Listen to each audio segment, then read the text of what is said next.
Aí tu só sabe depois. Na hora da prova, tu não sabe o que é média, fácil e difícil, não. Vamos resolver esse problema agora? Vamos? Bora logo começar resolvendo questões de prova, certo? Então, todo o conteúdo da gente, eu vou estar trazendo para vocês questões direto do Enem com níveis diferentes, certo? Então, como é que funciona o Enem? O Enem, ele funciona dentro de um esquema. Bom dia.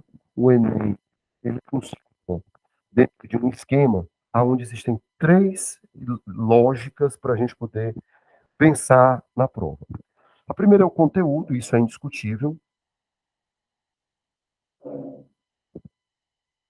Isso é indiscutível. É a base de tudo, porque sem o conteúdo a gente não consegue sair do canto. Ah, Alexandre, não é importante o conteúdo, é só análise de prova. Mentira. Ah, é interpretação de prova. Mentira. Ah, se você não tiver interesse, noção, em cima do conteúdo, você não vai sair do canto. Principalmente se você pegar uma segunda H1, que são consideradas questões difíceis na prova. Então, isso vai dificultar muito o teu problema, né? Teu processo. Então, deixa eu só me apresentar. Eu sou o professor Alexandre. Muito prazer. Tudo bem com vocês? Como é teu nome? Ana Luísa. Vai passar para aqui, Ana Luísa? Medicina. E tu? Amanda. Amanda vai passar para aqui, Amanda? Medicina. Pronto, né? Agora tu já não está mais isolada, né? Já tem mais duas outras coleguinhas aí que vão estar cursando contigo. Vão passar para qualquer faculdade. Passou para o Acre, vai? Eu pergunto dessa forma porque, por exemplo, ontem eu trabalhei para 7 turmas de cursinhos, certo? Só cursinhos. Cada turma com uma média de 100 alunos, onde eu estava dando aula ontem. Todo mundo quer para medicina. Não tem ninguém que queira nem para biotecnologia. É 100% da galera para medicina. E a galera lá é assim, tipo, se eu passar por Tocantins, eu tô dentro. Se eu passar por Pelotas, no Rio Grande do Sul, eu tô dentro.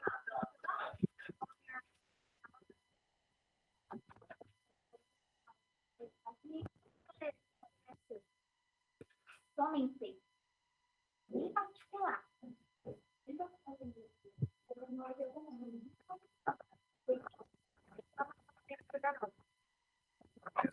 Mas isso vai mudar, viu? Eu estou sabendo aí já de umas informações que a gente não pode passar ainda, mas está mudando. Isso aí já vai mudar em breve, bem breve, a gente vai ter mais expansões nessas áreas de âmbito tecnológico, porque é necessário, ok? Mas vamos voltar para cá. Então, a primeira coisa que a gente vai ter aqui é o conteúdo. A segunda coisa que a gente vai ter que ter necessidade, já que todo mundo aqui vai querer o Enem, a segunda coisa que a gente vai ter que ter é a competência. Competência. A gente precisa ter competência sobre o Enem, né? Então, a gente tem conteúdo, competência e nós precisamos das habilidades. Eu sei que 100% de vocês aqui já ouviram falar disso aqui. É uma tríadezinha, né? Que na estrutura do Enem, ela vem assim, ó. Ela vem assim, ó. Conteúdo, competência, habilidade. Quem passa, Alexandre? Quem está aqui, nesse miolozinho. Ah, Alexandre, você está chovendo no molhado, porque eu já sei disso. Certo, mas deixa eu conversar. A gente trabalha muito isso, nós professores. A gente foca muito nisso. Eu apaguei aqui uma lousa que estava repleta de um colega, na área de humanas também, que está repleta disso e com muito conteúdo bacana. Agora, será que a gente sabe trabalhar com isso aqui? Vamos lá. Peguem qualquer assunto da área de humanas. Qualquer um, diga aí, qualquer um da área de humanas. Revolução Russa, 1917. Revolução Russa, 1917. Certo. Quem liderou a Revolução Russa de 1917? Vladimir Ulyanov, mais conhecido como Lenin.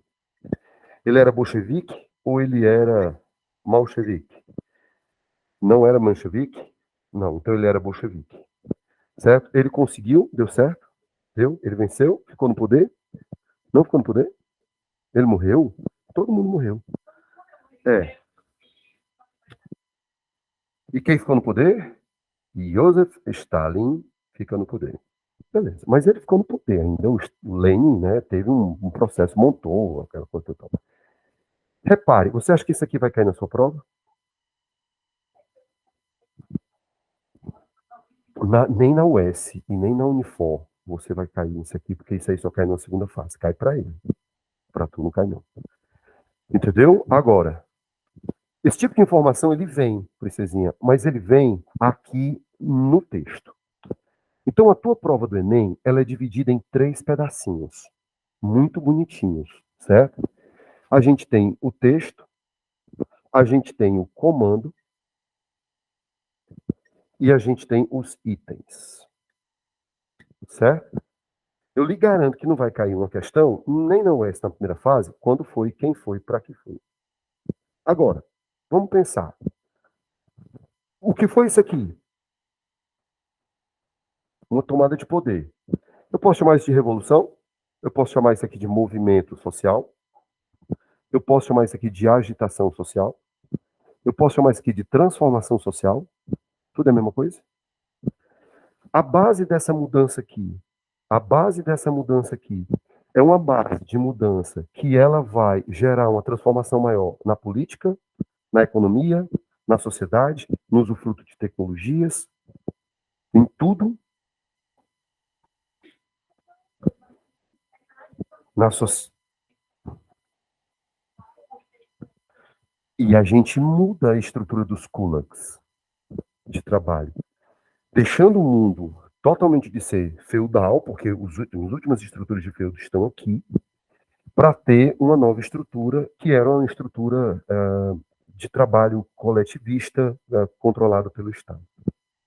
Então, o usufruto de técnicas e tecnologias também está diferente. Agora, aí onde entra a competência e habilidade da brincadeira.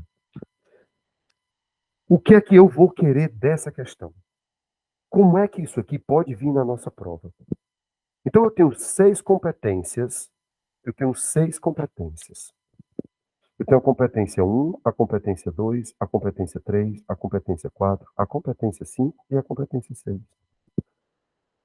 Cada competência dessa aqui, ela é responsável por 5 habilidades. Então, ao todo, eu tenho 30 habilidades. Não é legal? Não, pessoal, não é não. É muita coisa. Não. É muito fácil. Muito fácil a gente trabalhar isso. Vamos imaginar que eu queira falar sobre uma coisa que os livros falam muito na Revolução Russa.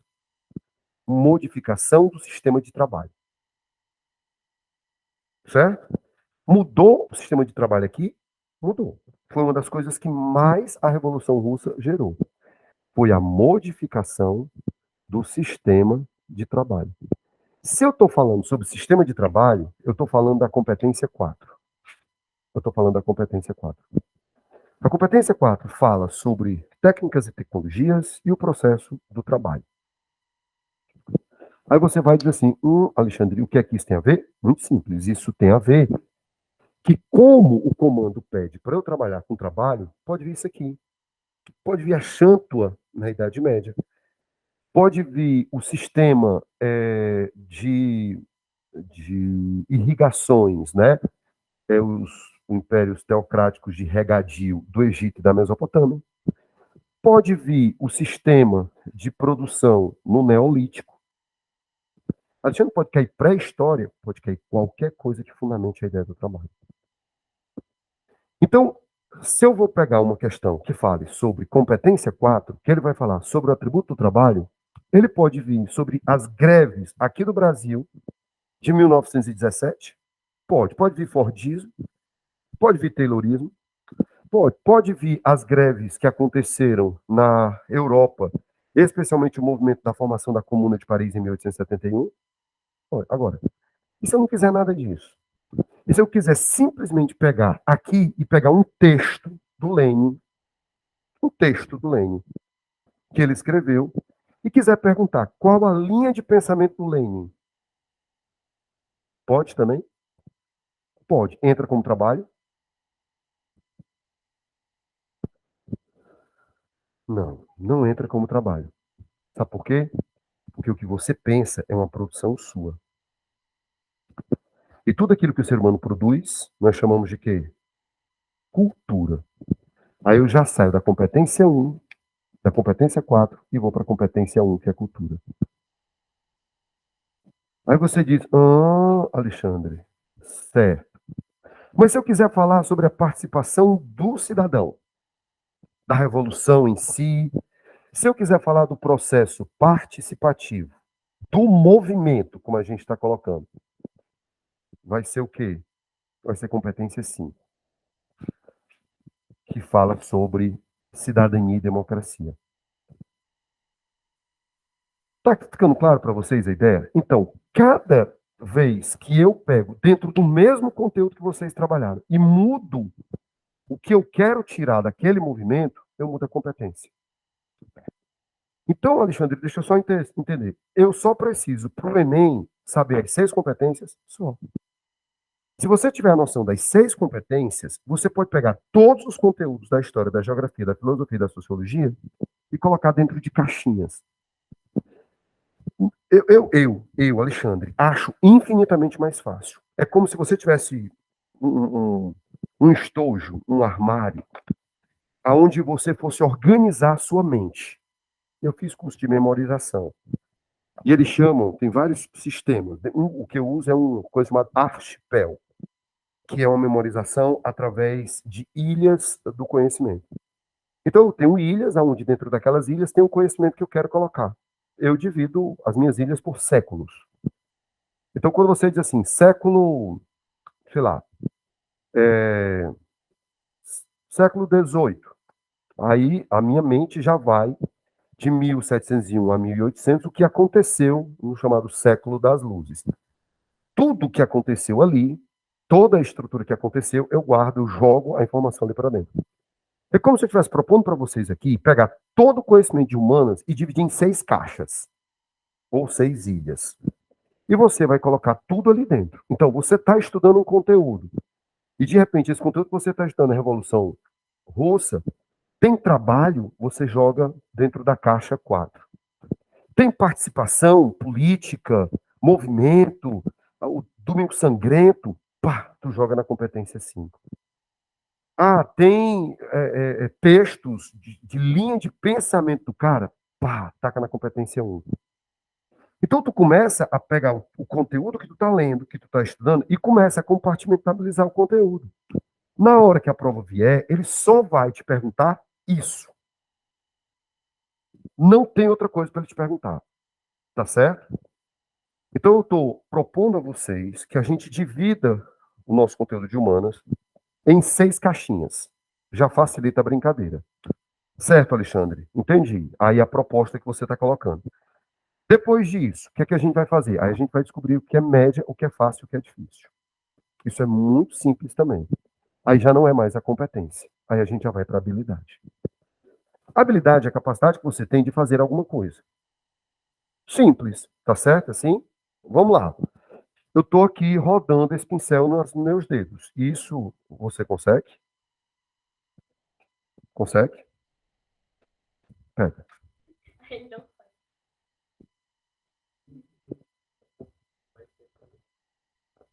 Pronto, ele consegue, né? Você consegue fazer isso aqui e tirar a tampa do pincel com o mesmo dedo, sem passar para outra mão? Consegue? Pois faz. Não, sem derrubar no chão, né? Já não é contigo, né? Veja, repare, a gente pegar e tirar a tampa do pincel e colocar a tampa do pincel e tirar a tampa do pincel e colocar a tampa do pincel, isso requer, né? Ele usou o quê? Ele usou o aportezinho daqui para poder fazer isso. É óbvio que a bichinha vai voar. Como ele viu que eu fiz agora de uma forma diferente, ele vai fazer agora da forma diferente para ele poder, né? Não estourar o pincel. Tu não viu, não? Me dá de novo. Ela viu, ela prestou atenção.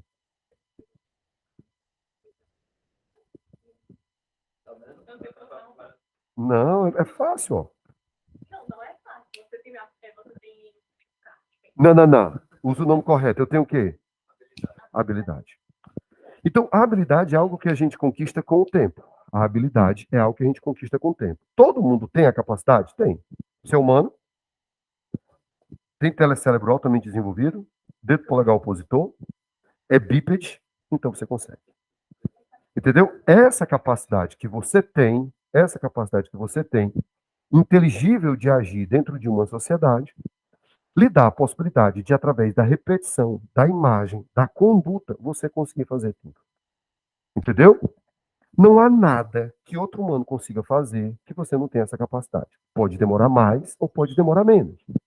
Que existem estruturas corpóreas que facilitam ou dificultam determinadas coisas. Por exemplo, eu vi uma coisa chamada dança do véu.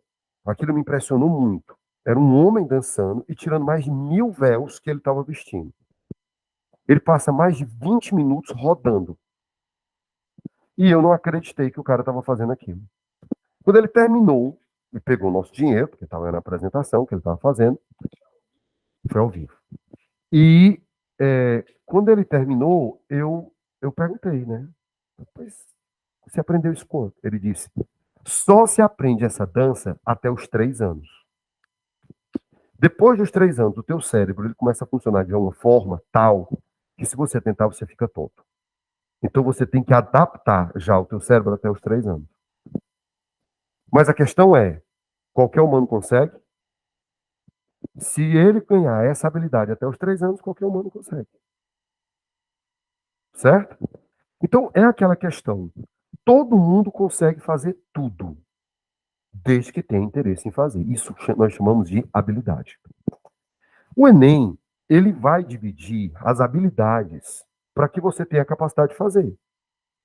Certo? Assim? Você está bem, meu querido?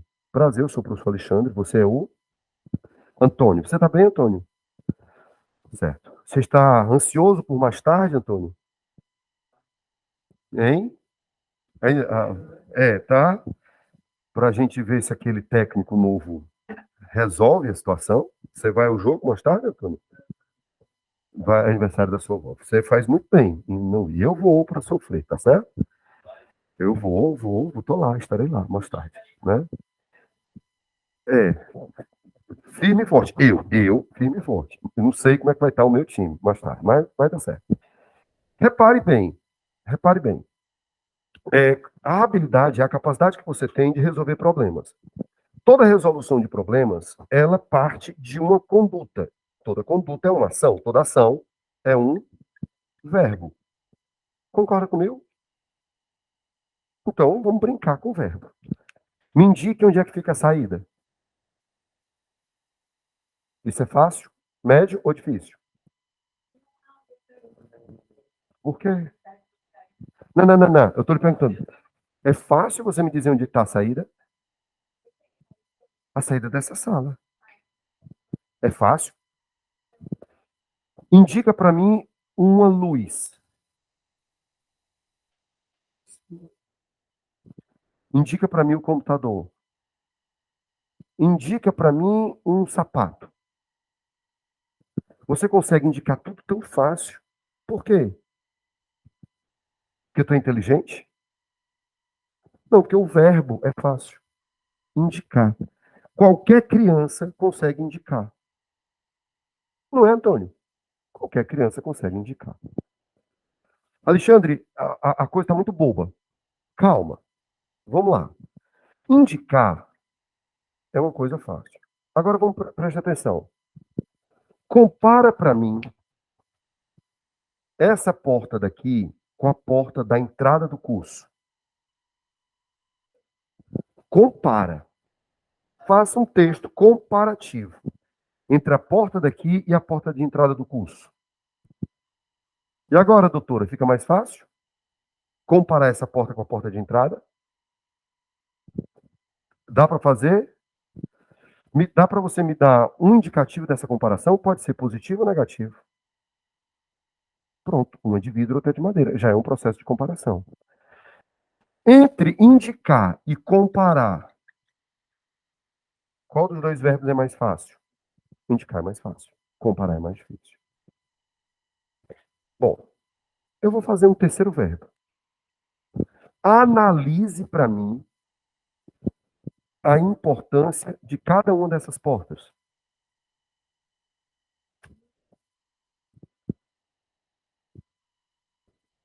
Só isso? Todas duas? Todas duas servem para proteção e segurança? Ou a da frente serve para proteção e segurança e essa aqui serve apenas como divisória? Como acústica? Serve entre a rua. É isso que eu estou perguntando. Essa daqui, ela serve para segurança e proteção tanto quanto serve de lá. Então a análise ela tem que ser feita sobre esse corpo. Depois do processo comparativo, eu posso fazer uma análise sobre o valor que aquela lá tem, sobre o valor que essa daqui tem. Por que que eu tenho duas portas? Pronto, que bacana. Agora eu pergunto a vocês, quando eu falo sobre analisar, vocês estão vendo que eu estou aumentando o grau de dificuldade do verbo? Agora vamos aqui o último. Criem uma porta. Façam uma porta. Você sabe fazer? A de vidro eu não vou nem arriscar pedir para você fazer uma porta de vidro, mas uma de madeira. Você conseguiria fazer essa porta de madeira?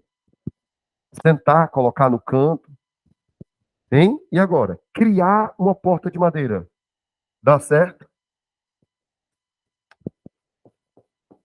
Vocês sabem como é que a gente chama isso aqui? Pós Segunda Guerra Mundial, o mundo todo estava destruído. E aí criou-se um sistema chamado taxonomia de Bloom. Esse sistema, ele compete estruturas, onde essas estruturas que são colocadas são em cima de verbos. Dos mais simples aos mais complicados. Certo? São inúmeros colocados em uma tabelinha. Existe uma tabelinha da taxonomia de Bloom. Cada verbo desse tem um grau e um trabalho que é feito mediante o desenvolvimento psíquico de cada pessoa ou de cada aluno. Tá certo? Onde o mais difícil é qual? Criar. Se eu pegar, por exemplo, pega teu telefone, tá mais fácil que o meu. Escreve aí, taxonomia de Bloom. Escreve aí, taxonomia de Bloom.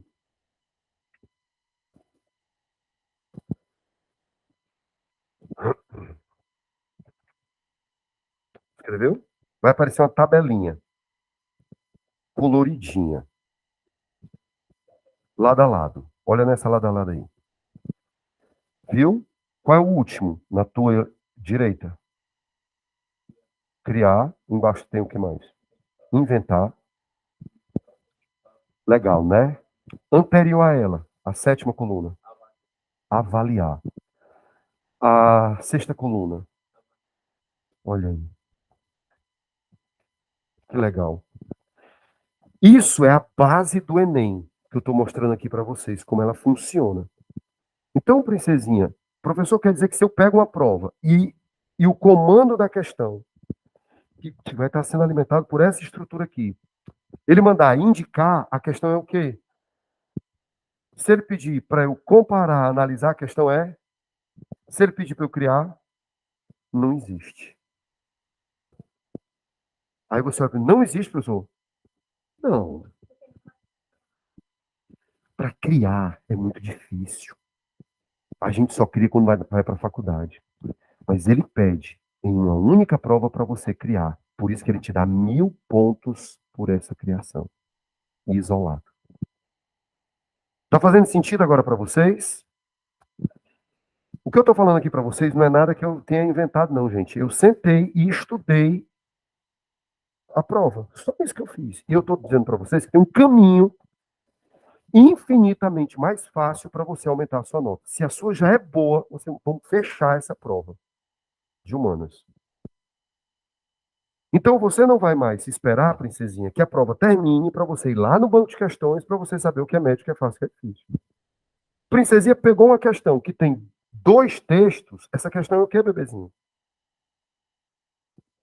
Você pega uma questão que diz assim: o texto fala sobre determinado assunto.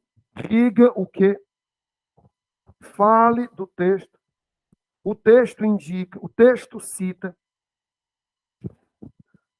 Na taxonomia, ele tem vários adjetivos para a estrutura indicar. Vários verbos que estão coligados. Tá vendo aí? Vários. E o Enem usa esses verbos. Pegue essa tabelinha e pegue as questões do Enem.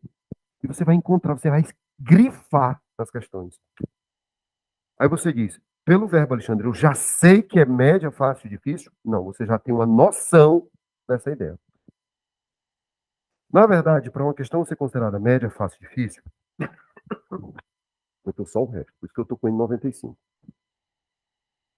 Para eu saber, são 3 parâmetros que o Enem me dá. Parâmetro número 1, o conteúdo. Então, por exemplo, vocês escolheram Revolução Russa aqui no começo da aula. Esse conteúdo, ele é caracterizado dentro da história como médio, fácil ou difícil? É de médio para difícil.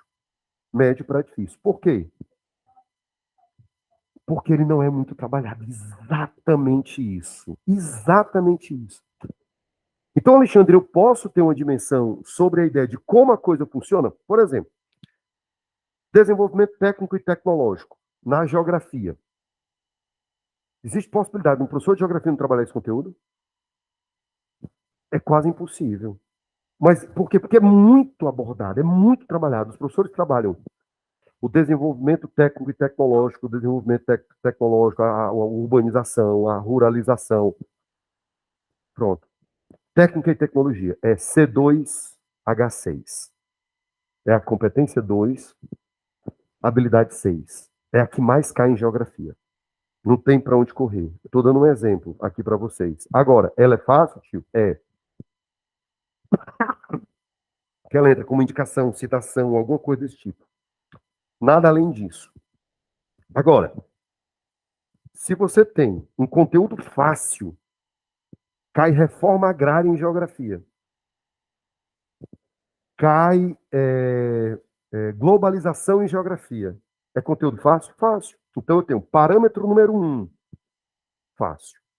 Parâmetro número 2, taxonomia de Bloom. Taxonomia de Bloom. Aí eu vou ver o verbo. Se eu tenho um conteúdo fácil com a taxonomia fácil, a questão já tem tudo para ser fácil. Qual é o terceiro parâmetro? A avaliação da questão. Porque todas as questões não são pré-testadas. Então, naquela avaliação, eu fecho o índice de acerto daquela questão. Que pode ser 0,2, 0,4, 0,8, 1,2, 2,3, em grau de dificuldade.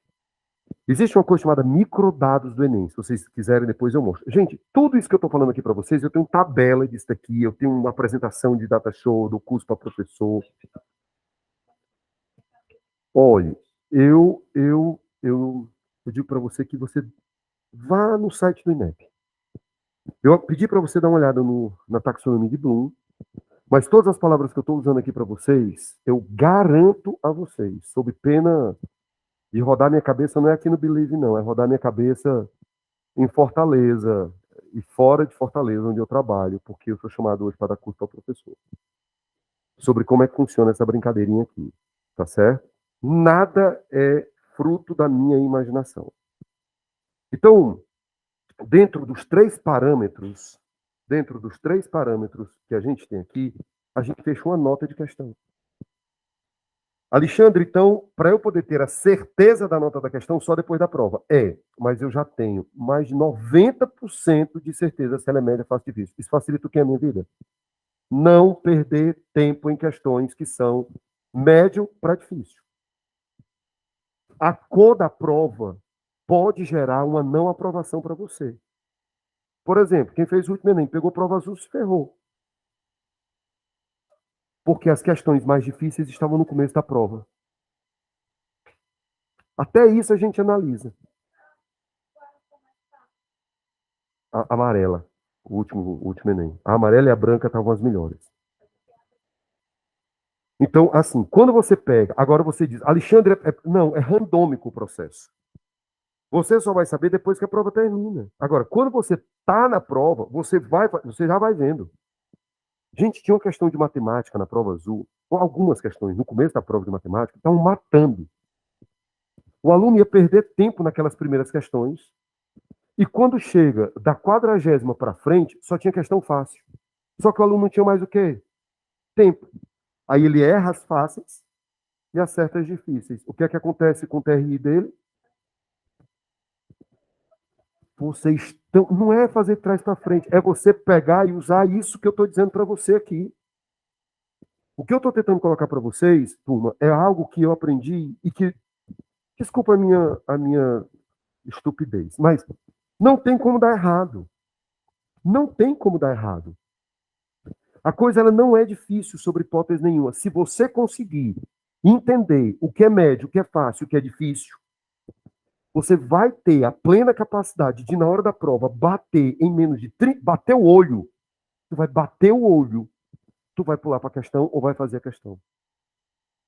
Por que, professor? Porque aí a gente entra dentro da teoria do comando, que é a terceira coisa que eu queria dizer para vocês hoje. Então, vamos só vendo aqui o que é que eu já falei para vocês. Primeiro, eu disse para vocês que conteúdo é importante, competência e habilidades. Introduzir competência e habilidade na vida de vocês.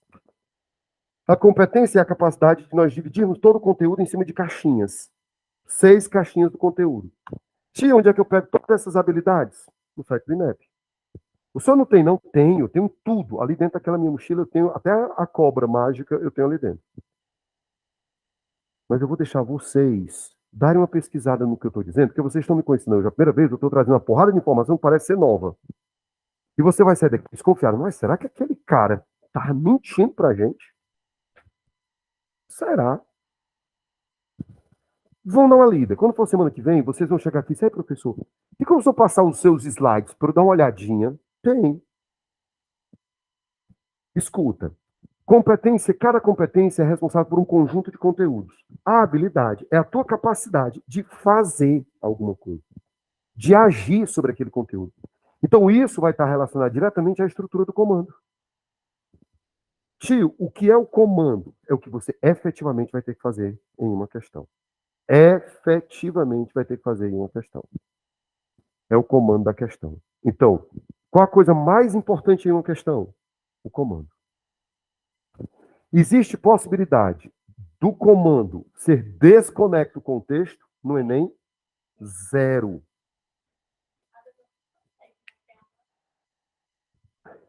Escutem. Possibilidades do comando estar desconecto do contexto? Zero para o Enem. Zero. Alexandre, eu vou trazer uma questão. Pois traga. Traga porque a gente já fez, foi centro de estudo em cima disso. Não tem. Tá certo? Escuta bem o que eu vou dizer. O que pode acontecer, especialmente nas questões que eu tenho visto, que são as mais difíceis, que a galera tem tacado para a filosofia, é a C1H1. O que pensa o Chico Tripa da questão? O que pensa o Chico Tripa da questão? É aquela questão que, por exemplo, hoje, pelo que me disseram, a aula parece que é racionalismo, que a gente tem que conversar com vocês. Tá. Vamos lá. Racionalismo, o pai da estrutura, é o nosso amigo René Descartes, né? Cogito ergo sum. Aí eu pego um texto do Descartes falando sobre, sei lá, que a linha do conhecimento ela é metódica e hiperbólica, bem dentro do conhecimento do cara. O conhecimento deve ser o processo epistemológico, para a coisa ficar bem bonita dentro da filosofia.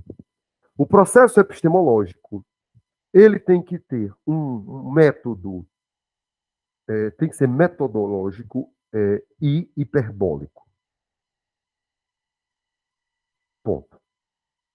Comando. O autor em questão trata que o conhecimento, ele já não fala mais de episteme, ele fala de conhecimento. Aí tá lá. É simples assim. Aí tum, tum, tum, tum, tum. Aí você olha e diz assim, sim, é para fazer o que aqui? Ele quer que você me diga como pensa o René Descartes. Então, nesse aspecto, tu vai ter que saber só o que está no texto? Não. Está ligado com o texto? Tá. Mas você tem que saber o que está no texto e como é a linha de pensamento do Descartes. Esse tipo de questão é difícil? É, porque é um processo analítico. Ele é difícil. É para me matar a questão.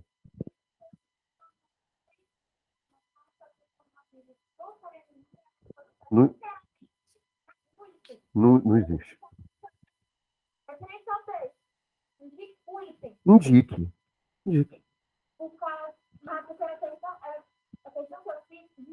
É do Enem? Pois é.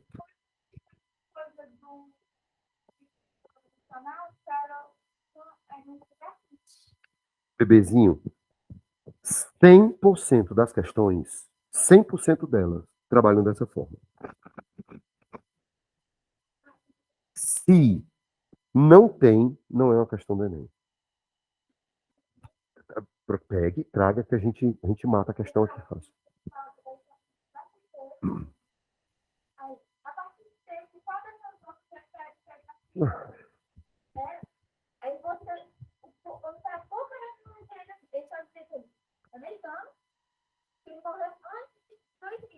Não é uma questão do Enem, né?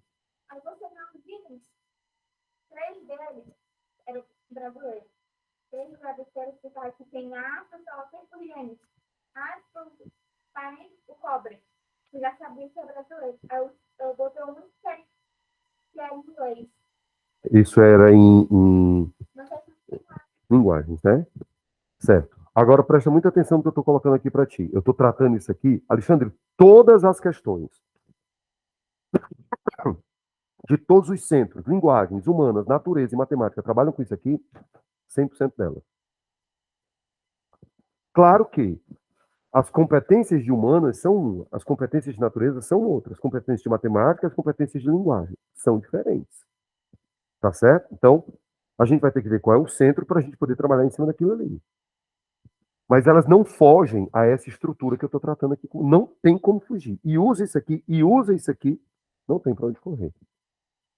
E isso aqui tem que estar conectado com isso aqui? Tem, 100%. Senão não é questão do Enem. Aí, como é que eu indico que você faça? Certo? Você leu o comando. Leu o comando? Leu. Depois que você leu o comando, onde é que está a resposta? Não está no item. Se você for jogar a resposta para o item, vocês vão errar. E aí eu encerro essas dicas do começo, do nosso bate-papo, em cima disso aqui que eu estou dizendo para vocês. Se você tentar resolver questões do Enem olhando para o item, vocês vão perder as questões. Tá certo? Porque agora, pronto, eu vou resolver como, Alexandre? Você não tem o item. Você vai resolver em cima do comando e do texto. Quando você terminar de ler o comando e você for ler novamente o texto, você tem que encontrar a resposta aqui. A resposta, obrigatoriamente, ela tem que sair daqui. Ela tem que sair daqui. Indiscutivelmente. Quando você tiver a resposta à pergunta que está sendo feita, então eu quero que você transforme toda a sua prova em uma prova analítica. Entendeu? Você sai de múltipla escolha e vai para uma prova analítica. Você vai transformar essa pergunta em uma pergunta analítica e você vai buscar a resposta aqui. Quando você resolver o que o comando quer em cima de uma questão analítica, você vai procurar apenas um sinônimo nos itens. Sua taxa de acerto sobe quanto? Para 90%. Alexandre, eu garanto a você, deixa de roer unha. Eu garanto a você que sobe para 90% a tua taxa de acerto. Como é que está a tua nota em humanas? Vamos bater os 800, né? Vamos bater os 800. Alexandre, eu estou dizendo que dá. Eu não disse isso para você porque eu quero aparecer. Tenho necessidade disso. Certo? Eu estou dizendo para você porque eu já tenho visto isso acontecer por 3 anos seguidos. Se você fizer exatamente o que eu estou dizendo para você fazer aqui, sua nota vai para os 800. E você sabe, porque vocês não são tolos, que quem quer medicina, cada pontinho que você sobe em humanas, a tua nota vai para a estratosfera. A melhor nota para subir é humanas, para quem faz medicina. Já para a galera da psicologia, nem tanto. Mas para a galera da medicina, subir em humanas é simplesmente perfeito. E eu estou dando aqui para vocês, de mão beijada não, né? Porque eu estou sendo pago para estar aqui. Mas eu estou dando para vocês aqui uma dica no começo desse nosso encontro, desse nosso bate-papo, de como subir isso. Mas faça o seguinte, Não acredite em nada do que eu estou dizendo, não. Pegue questões do Enem e diga assim: eu vou quebrar o Alexandre na próxima semana. Eu vou chegar com ele, vou quebrar eles sábado que vem. Porque eu nunca vi que quem foi, de onde é que apareceu esse perturbado mental, que chega aqui num sábado e quer mudar todo o meu estilo de estudo, que eu tenho, já tô beliscando minha aprovação, e ele quer mudar agora minha vida todinha. Tá. Vá, tente quebrar o que eu acabei de dizer para vocês, sábado a gente conversa novamente sobre isso aqui. Tá bom assim? Estou desafiando vocês. Tá certo? Desafio aceito. Então, ainda no sábado que vem, a gente vem e diz assim: professor, tem furo nisso aqui que o senhor está colocando. Entendeu? Tem furo nisso aqui. Peguem, se vocês quiserem, eu disponibilizo arquivos para vocês se divertirem com isso daqui. Certo? Que são os microdados do Enem. Todos em Excel. Eu nem queria dizer, mas eu vou dizer que dá para fazer. O que eu vou dizer agora para vocês, que ainda é a melhor parte. Mas não interessa para vocês, porque eu já perguntei se vocês disseram que não. Mas se você for para cima dos microdados e for para cima deles mesmo, sentar para ler, dá para saber até onde é que você passa com a nota que você já tem. Você pode, porque ele é por região, por estado e por cidade. Os microdados, eles são gigantescos. Se eu abrir aqui um microdado do Enem, ele vai demorar, sem exagero, uns 5 minutos para abrir uma planilha. De tão pesado que ele é. Então dá para você saber assim, por exemplo, eu estou tirando 732 em humanas, eu estou tirando 804 em natureza, eu estou tirando 780 em linguagens, eu estou tirando 960 em redação. Você está pegando todas as suas notas. Aí você pega aquele conjunto de notas e você vai fazendo balística. Aonde é que a galera está passando para medicina com esse perfil? Não, deixa, não dá não. Dá. Não. Agora deixa eu dizer, Finity. Entre no site do INEP que você não encontra mais esses microdados. Porque a galera pegou os microdados e estava fazendo isso para poder passar. A galera pega o perfil da nota dela e diz aonde é que a galera tem esse perfil de nota que está passando para medicina. Aí botava no vestibular seguinte, porque você já percebeu que a prova do ano passado é igual a do ano retrasado. Que é igual a do ano retrasado. Que vai ser igual à próxima prova. Por quê? Porque são competências e habilidades. São competências e habilidades. O conteúdo está ali só como base da coisa. Ele quer saber se você sabe linha de pensamento de autor, se você sabe fazer uma análise, se você sabe fazer comparação de texto, se você sabe o papel do gênero dentro da sociedade. Ele quer saber isso. Se você sabe o que é um movimento social, se você sabe o que é inclusão social no H24. Então, ele quer saber isso de você. Você sabe lidar com isso? Então, ele vai querer saber, ele bota a Park Jones numa prova, ele bota a Simone de Beauvoir em outra, ele bota a Hannah Arendt em outra. Pronto. Aí você diz, caiu mais idade contemporânea? Caiu mais. Não, cara. Caiu a mesma coisa, porque ele está perguntando sobre a inclusão do papel da mulher. Não interessa qual mulher. Pode ser a Joana Dark. Ele vai querer saber do papel da mulher. Qual mulher? Pouco importa, a resposta é a mesma. Então, Alexandre, quer dizer que se eu estudar bem direitinho isso aqui, eu já posso prever a prova? Pode. Tranquilamente. Como é que ela pode vir? Então, quando você tiver a noção da funcionalidade da brincadeira todinha, e eu tiver essa grade, eu também posso ir para determinadas regiões. Alexandre, como é que tu disse que tem? Porque eu peguei esses dados há muito tempo. Quando eles começaram a perceber quem estava fazendo isso, eles tiraram do ar, depois botaram mais sem os dados completos. Eu tenho todos eles. Tá claro isso para vocês? Por que que eu estou dizendo isso? Por que que eu posso bater nessa situação? Por causa dessa ideia que a gente está tratando aqui com vocês. Então, os itens, eles têm pegadinha, professor? Não. Se você fizer isso, isso e buscar a resposta, os itens A, B, C, D e E, sabe aquele que você ficava na dúvida e marcava errada? Você não vai ter mais dúvida. Porque se você está tratando de uma questão fácil, né, você, na resposta, você só vai ter uma. Vai virar prova Highlander. No final só pode haver uma. Você não vai ter mais dúvida. Porque as outras vão parecer absurdo. Agora, se você não fizer, vai ficar tudo parecendo que pode ser. E a gente ainda brinca resolvendo questões, como eu vou fazer. A gente vai pegar uma questão aqui e vai mudar o verbo da questão. O verbo, o comando, o verbo. Se eu mudo o verbo da questão, eu mudo a resposta da questão aqui. E a outra resposta aparece aqui. Como que é um passo de mágica. Se você muda a habilidade, você pode, em muitas questões do Enem, mudar também o item. É não, Alexandre. É. Então quer dizer que eu erro por habilidade. Erra por habilidade. Eu mando você apagar a luz, você abre a porta. É basicamente dessa forma. Você erra por habilidade. Tá certo assim? Pronto, encerrei. Desafio aceito. Pronto, desafio aceito. Agora terminamos tudo isso daqui, eu vou apagar e agora a gente vai começar outra brincadeira aqui com vocês. Galera, quem era o colega que trabalhava aqui com vocês? Fernando.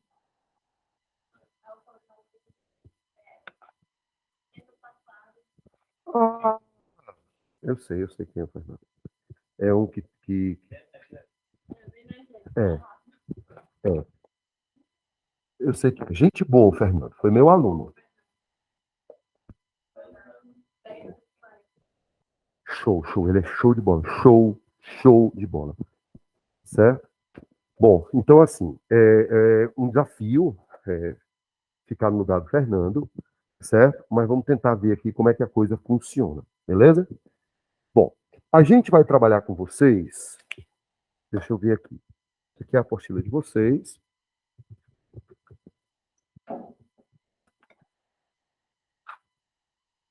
O impossível termina aqui. Filosofia e Sociologia. Aqui, ó, já tem as competências da contabilidade. Aqui, ó. Semana 13. A Escolástica e o Renascimento. O Universo da Cultura. Teoria do Conhecimento, Racionalismo. A Cultura e os Meios de Comunicação, Visão Negativa. Ele foi até onde aqui com vocês, vocês lembram?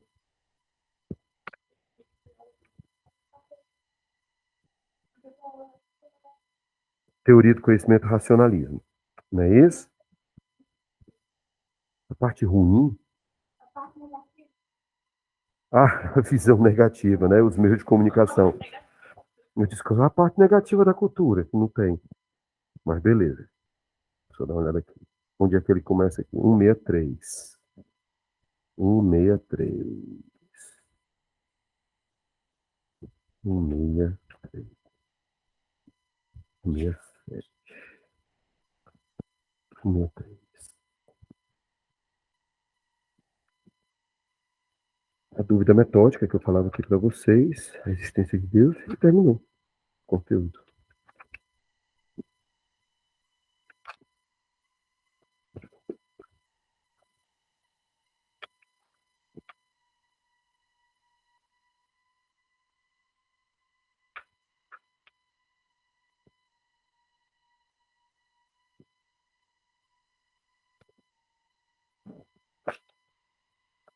É tua essa apostila? Que da beleza, vamos lá. Bom, seguinte, a gente vai tratar com vocês da ideia do racionalismo. Pronto. O que é o racionalismo? Não tem, turma, como eu tratar do racionalismo, eu não vi aqui a referência lateral, talvez esteja na apostila 5. Dá uma olhada aí para mim na apostila 5, se ele fala sobre o empirismo. O primeiro capítulo é. Não tem como eu falar do racionalismo sem eu colocar na lateral dele o empirismo. Tá certo? Por quê, Alexandre? Porque é a linha de pensamento que a gente vai ter para a modernidade. Tá certo? Então, o que é isso aqui? É o retorno resgate, ou resgate do uso da razão pelo indivíduo. Isso é o racionalismo, tá certo? Então, o que foi que aconteceu para isso poder tratar? Bom, a gente vai ter, a necessidade de eu dar uma olhadinha no material de vocês, para poder seguir a sequência, a gente tem um histórico que ele trata aí, certo?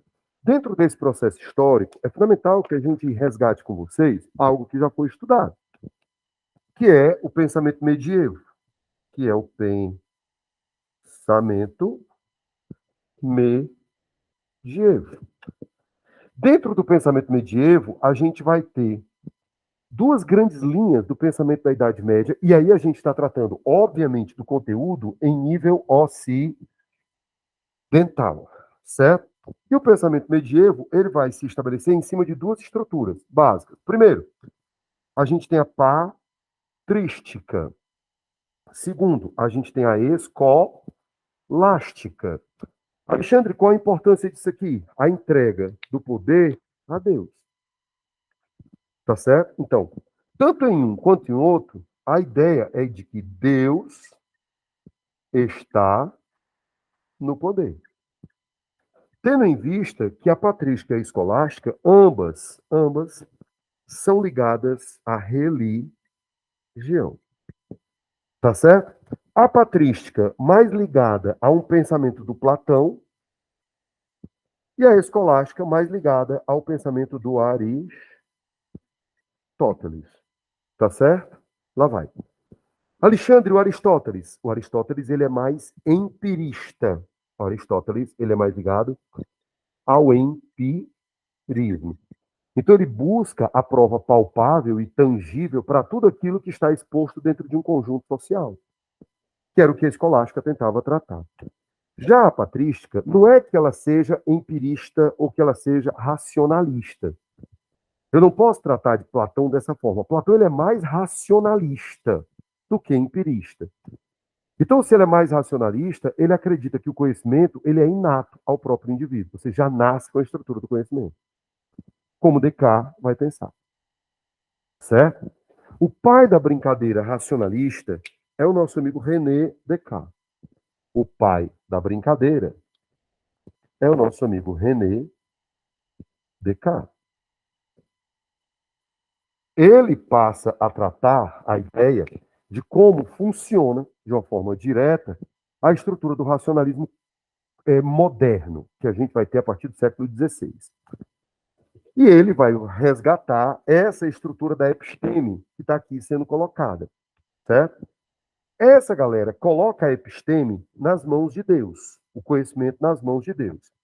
A primeira escola, ela diz assim, ó, que o conhecimento, ele vem de Deus. É a primeira escola. A segunda escola diz que vem de Deus, mas através do homem. É isso que ele passa a dizer. Então, há duas formas diferentes de você avaliar a mesma coisa. Omnis potestas adel e omnis potestas adel sed per populo. Todo poder vem de Deus e todo poder vem de Deus, mas através do homem. Esse aqui busca a ideia da iluminação divina e esse aqui diz que a iluminação perpassa pelo homem. Ela estabelece-se no homem a conduta do fazer e que o homem tem a capacidade de fazer. Então ele diz que você deve acreditar nas condições que Deus lhe dá. E o outro, você deve acreditar que você é capaz de analisar as decisões que Deus te dá, para que você possa fazer o que é certo. Que é um ser virtuoso, como diria o nosso amigo Aristóteles, capaz de fazer o que é certo. Alexandre, tem diferença dentro desse processo? Tem. Muita diferença. Porque nesse daqui, ele vai estabelecer toda a conduta através de uma coisa chamada fé. Enquanto que esse outro aqui vai estabelecer toda a conduta através de uma coisa chamada prática. Tá ok? Então a pergunta ela é simples para eu poder virar a página. Deus existe? E agora, Joana? Deus existe? Klinger.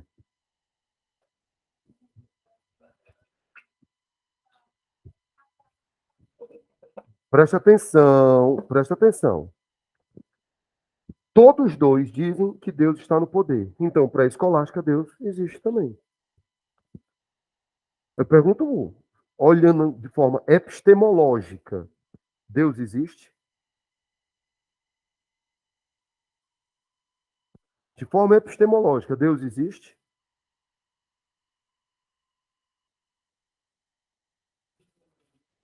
Conhecimento. Teoria do conhecimento. A filosofia se divide em três estruturas básicas, né? A cosmológica, a ontológica e a epistemológica. Beleza? Básico isso aí. Ela é cosmológica, o primeiro, né? Os pré-socráticos. Ela é ontológica, a condição da existência do ser. E ela é epistemológica, a condição de saber.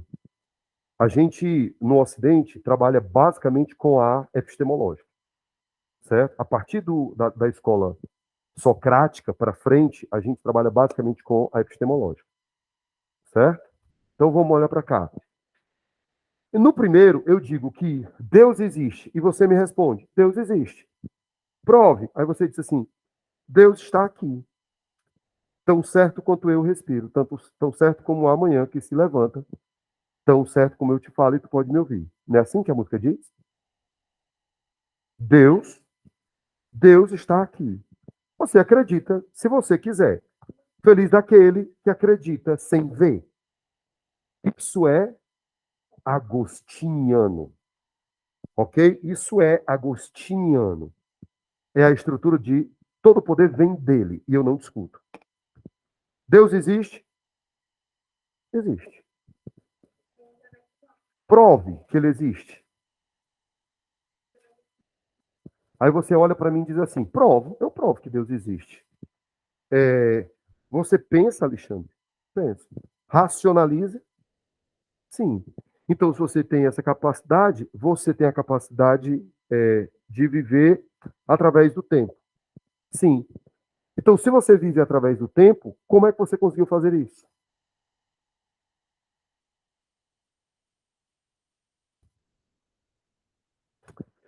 O tio Tomás de Aquino, ele vai criar a teoria da existência de Deus, em cima da física, da química e da biologia. As 5 vias da existência de Deus.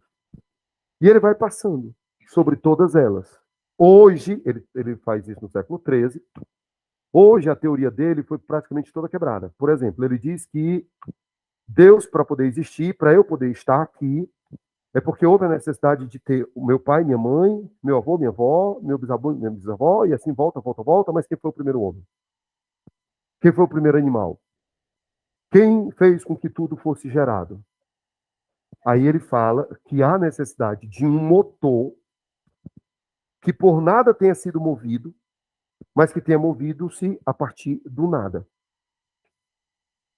E esse motor primeiro é Deus. É óbvio que a teoria do Hawking, ela tenta quebrar essa ideia que fala sobre a condição do Big Bang. Ok? E aí ela quebra. Mas ele tem a segunda via, a terceira via, né, que são as vias que ele passa a tratar, e vocês já viram isso, porque estudaram já essa condição, mas ele chega até a última via. Qual é a última via? É a via da organização, é a via da ordem. E nessa via ela ainda não foi quebrada. Para que tudo exista da forma como ele existe, existe uma ordem de sístole e diástole, que tudo acontece sobre essa ordem. Tudo que acontece, acontece dentro de uma ordem. Já imaginaram como funciona o corpo humano? Vai passar para quê, Antônio? Tu já imaginou, Antônio, como é que funciona o corpo humano? A perfeição que essa máquina é? Cara, é perfeito. Uma rosa, um animal qualquer, as ondas do mar, a existência do Criador. A existência do Criador. Quando você lê O Universo na Casca de Nozes, no final, ele possibilita que exista uma ordem que não é humana. Porque a ordem é perfeita. Entendeu? Na matemática, a gente tem uma teoria chamada teoria da caixa dos pombos, que é a teoria da ordem do caos através das hipóteses. Entendeu? Como é que isso na matemática funciona? E isso é danado para cair em prova. Eu tenho aqui uma ordem, tá certo? Um jogo de loteria, que é danado para cair em prova de matemática. Eu tenho um jogo de loteria e eu tenho 6 números aqui para poder tratar. 1, 2, 3, 4, 6. Eu tenho 6 números aqui para colocar. Então, na sequência deu 2, 8, 22, 34, 46 e 48. Tá? Probabilidade disso aqui acontecer, X. Aí eu tenho a mesma sequência, outro sorteio, e eu digo para você: caiu 1, 2, 3, 4, 5, 6. Pergunta. A probabilidade de eu tirar 2 é a mesma probabilidade de eu tirar 1? É. A probabilidade de eu tirar 2 é a mesma probabilidade de eu tirar 8 é a mesma probabilidade de eu tirar 2? É. Agora eu pergunto a vocês. A probabilidade desses números saírem, que eu vou chamar de probabilidade X, eu posso dizer que é a mesma probabilidade que eu tenho aqui embaixo? Não. Porque o embaixo está em ordem. Entendeu? Isso é o caos. Isso é a ordem. Na lógica, seria a mesma coisa. Mas não é assim que a coisa funciona. A probabilidade dessa daqui é infinitamente mais difícil, mas é infinitamente mais difícil. Procure um sorteio de qualquer loteria do mundo que nunca saiu isso. Mas pode. Tem outra teoria matemática chamada teoria dos macacos fantásticos, que diz que se você colocar um macaco sentado na frente de uma... Pronto. Botar na máquina de datilografia, ele vai escrever um texto do Shakespeare. Em algum momento. Mas só, brother, que isso matematicamente tem a probabilidade. Agora, quando é que isso foi feito? Mas eu não estou pedindo para ele apenas escrever. Cara, a probabilidade, ela é tão difícil disso acontecer, que nas leituras que a gente faz dos analistas, né, da escolástica, eles dizem assim: rapaz, é como se de repente você tirasse a sua roupa todinha do seu guarda-roupa, toda, tirasse ela todinha e botasse aqui em cima da cama. Sapato, roupa, tudo, tudo, tudo, botou tudo aqui em cima. Aí você terminou aqui, limpou ali o armário, aí ficou de costa, apagou a luz, botou a venda nos olhos, pegou aqui as coisas e começou a jogar para trás. Quando tu terminou de jogar para trás tudo que tu virou pro armário, ele estava dividido por cores, nas cruzetas, os sapatos em ordem por cor, colocado um ao lado do outro, os cintos, cuecas, meias, tudo, tudo organizado. E o melhor, o armário tinha se fechado sozinho. Essa é a probabilidade da ordem ter acontecido através do caos. Tem? Tem. Mas dentre todas elas, existe também a possibilidade de uma mente ordenadora do processo todo? Existe. É isso que a física hoje trata enquanto excelência. E é dentro dessa perspectiva que a gente tem que pensar. E é dentro dessa perspectiva do pensar que a gente vem para o racionalismo do tio René Descartes. O tio Descartes diz: cogito, ergo, sum. Eu penso, eu existo. Mas como ele chega até isso? Aí é onde vem a melhor parte. Para o homem sair daqui e chegar aqui, ele teve todo um processo para ele poder caminhar. O homem sai daqui, para chegar ali, ele passou a tocar na mente do Oriente. Na mente do Oriente. Alexandre, o que é isso? Muito simples. O homem passou a desenvolver um âmbito de pensamento sob a conduta de uma lógica racional, que o Oriente tratava já, e o Oriente não teve Idade Média. O Oriente manteve o seu desenvolvimento sociopolítico, ele manteve isso. E o nosso amigo René Descartes, ele passou a trabalhar dentro dessa perspectiva e a dizer assim: eu vou passar a buscar dentro dessa lógica aplicada à vida humana uma razão de base ideal. Ou seja, eu vou passar a trabalhar a conduta do saber desde o Nascer. Então ele passa a dizer que todo homem é racional. É o que me define enquanto ser humano. O que é que o ser humano é por excelência? Foi que eu lhe perguntei. Você é humano? Aí você disse, sou. Você tem telecérebro desenvolvido? Dedo polegar opositor? É bípede? Então você é humano. Você consegue dizer não quando quer dizer sim? Você consegue dizer sim quando quer dizer não? Nenhum outro animal consegue fazer isso. Nenhum outro animal consegue fazer isso. Se você botar um pedaço de carne para um cachorro e ele quiser comer, ele vai comer. Ele não vai dizer não. Ele não vai sair de perto. O único animal que regateia comida é o ser humano quando está com fome.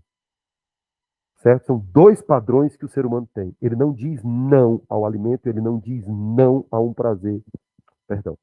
Os outros animais não dizem não ao alimento e não dizem não ao prazer sexual. Só tem um outro animal que diz não ao prazer sexual, mesmo querendo. É o golfinho. E só tem outro animal que diz não ao alimento, quando quer dizer sim ao alimento. São os macacos. Mas o macaco não diz não ao sexo. E nem o golfinho diz não ao alimento. Nós somos os únicos que temos essa capacidade de dizer não quando queremos dizer sim em tudo. E ninguém nem percebe. Por que, Alexandre, isso? Porque nós temos essa capacidade. Então, ele passa a olhar e dizer que essa é a principal característica humana. E ele diz que essa característica ela é inata. Então, para o tio Descartes, o saber, a episteme, o saber é inato. O ser humano nasce com ele. Então, se o saber nasce com o ser humano, o que é que eu devo fazer para poder chegar a uma verdade absoluta, ideal, platônica?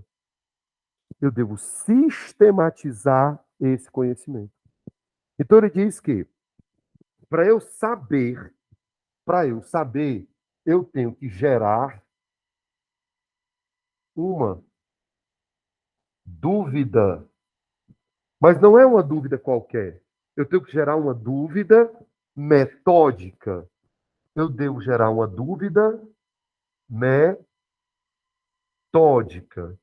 E eu tenho que gerar uma dúvida hiperbólica. Metódica, que eu aplique um método para poder chegar ao conhecimento. Hiperbólica, professor. Hiperbólica é a capacidade que eu teria de gerar uma dúvida tão grande sobre um determinado padrão da existência de determinado objeto, que eu geraria dúvida sobre o próprio existir de quem questiona. Ele vai, para poder facilitar o processo, ele vai criar um método chamado método cartesiano. Dentro desse método cartesiano, é como se ele aplicasse ali aquela tabelinha, é como se ele aplicasse aqui assim, e ele jogasse o objeto aqui dentro e enchesse de dúvidas esse objeto. Então vamos lá. O que é isso aqui? Como é que eu sei que é um estojo?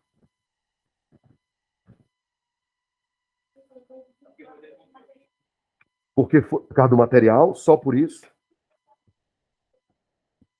Pronto. Então eu passo a criar um sistema de avaliação aonde eu vou chegar a uma racionalidade através das perguntas que eu vou fazer ao objeto. Isso aqui é uma apostila? É. O que é uma apostila? É um objeto que é feito em papel ou em outro tipo de material que dê para ter escrita nele. E, através desse material que eu tenho, tenha informações. Isso tem, aí eu começo. Que tipo de informação? Como é o material? A utilidade que ele faz. Então, eu começo a questionar, cara, a existência desse material. Eu começo a questionar a existência desse material. Quando eu começo a questionar a existência desse material, eu começo a definir se esse material existe ou não existe. Através do questionamento que eu vou fazendo. Eu vou tentando desconstruir. Primeiro, isso aqui não é nada. É feito de papel, tem letrinhas, e eu começo a construir o material do nada. Ao final da construção de todas as perguntas que eu faço a ele, eu posso definir. Através dos questionamentos que eu fiz ao absurdo, eu chego à constatação de que ele é. Por um motivo muito simples. Eu já sabia o que era? Sim, porque ele trabalha dentro de uma condição de que eu já sei, porque é ideal.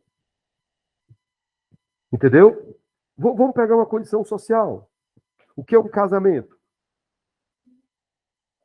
Só isso?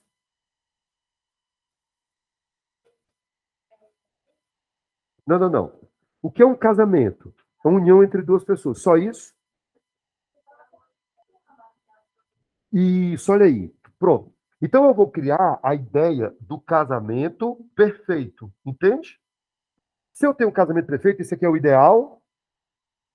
Quando eu começo a perguntar como é o casamento de alguém, esse casamento desse alguém não bate o ideal, essa pessoa está casada? Não.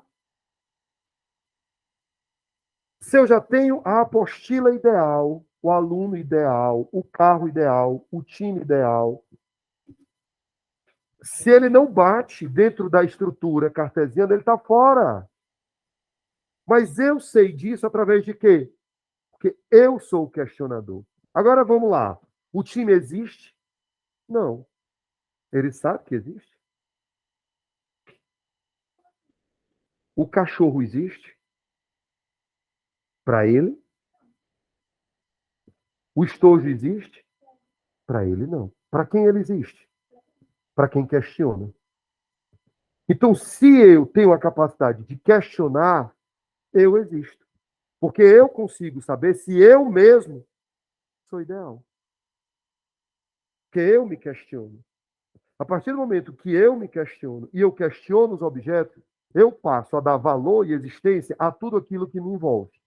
Nasce, assim, o método racionalista do nosso amigo René Descartes, que vai ter a base lateral do pensamento lá na frente do nosso amigo Chico Toicinho, né? Mais conhecido aqui no mundo como Francis Bacon, ok? E aí é um assunto que a gente já vê em outro dia, porque a nossa aula já terminou faz 5 minutos, ok? Queridos, eu vou ficar trazendo para vocês, deixa eu ver se eu combino isso aqui com vocês. Eu gosto muito de trabalhar conteúdo com questões, até porque fica coisa mais prática. Mas eu não sei como é que vocês preferem.